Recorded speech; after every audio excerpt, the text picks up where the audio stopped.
I had always been a faithful wife. That's what made this whole situation so overwhelming. It wasn't like I was unhappy in my marriage, or that my husband and I didn't share physical contact anymore, quite the opposite, actually. The love between us was great. But then my husband started working longer hours, coming home later, and paying less and less attention to me. At first, I chalked it up to stress from work. He had been talking about how busy he was with his job for months now, so I tried not to take it personally when he would come home exhausted and barely talk to me before falling asleep. But as the weeks went on, it became clear that something else was going on. He seemed distant and detached whenever we were together, and even when we did have sex, it felt like he was just going through the motions. There was no passion or excitement anymore. I tried everything I could think of to rekindle the spark between us. I bought new lingerie and surprised him with candlelit dinners at home. I even suggested going away for a romantic weekend together, but nothing seemed to work. It was around this time that his brother Kyle started coming around more often. He would stop by our house after work for a beer or a game of pool in our basement.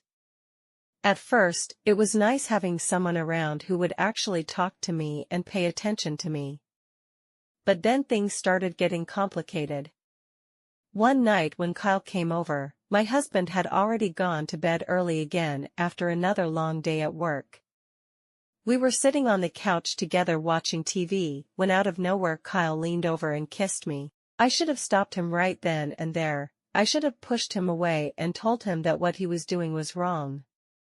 But instead, I froze.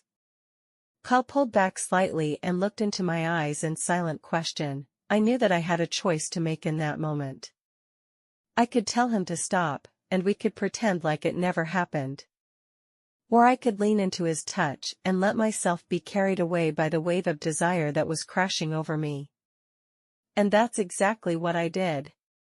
I closed my eyes and let myself melt into his kiss, all thoughts of right and wrong completely forgotten. His lips were warm and soft against mine as he deepened the kiss, his hand coming up to cup my cheek.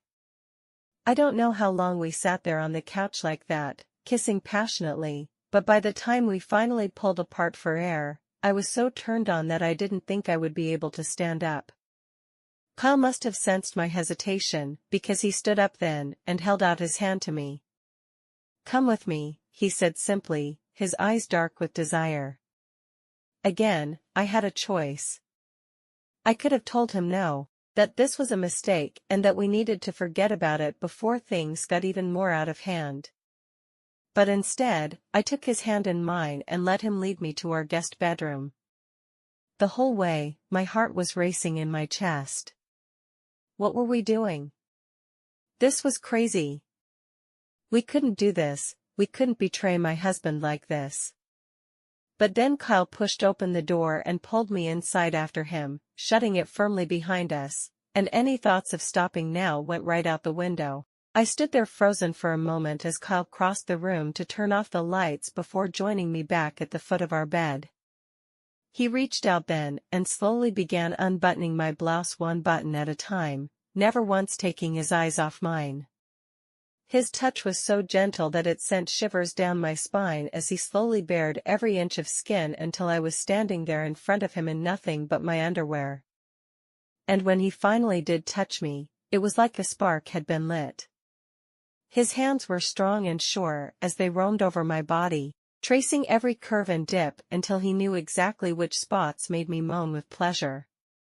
And when his mouth finally closed over my chest through the lace of my bra, that's exactly what I did. It wasn't long before we were both naked, our bodies tangled together on the bed as we kissed and touched and explored each other in ways that I had never thought possible. Kyle was so attentive to my needs that it felt like he could read my mind, anticipating every move before I even knew what I wanted. But then he rolled me onto my stomach and pulled me up onto my hands and knees, and everything changed.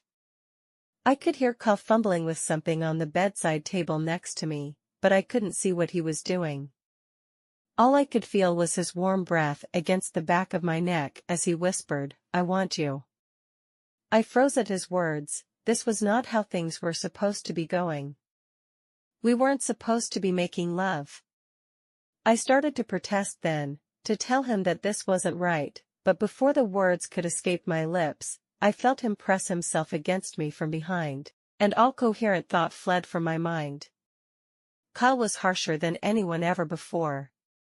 It felt a bit relentlessly from behind until all I could do was hold on for dear life as wave after wave of pleasure crashed over me again and again.